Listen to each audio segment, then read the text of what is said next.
Estamos en Llíria, la antigua EDETA.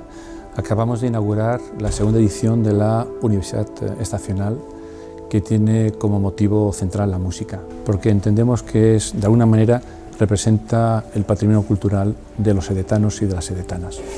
Junto con la Diputació de València y el propio Ayuntamiento de Llíria organizamos estas jornadas que van dirigidas a la población en general, al público en general, de alguna manera como respuesta al interés de la propia sociedad civil por su patrimonio cultural. Estem en la segona edició de la Universitat de la Tardor de Llíria, que porta per títol Llíria, ciutat de la música, educació i història. En aquest any hem volgut centrar el programa en l'educació musical, com s'ensenya música als diferents nivells educatius, generar reflexió al voltant del fet educatiu musical.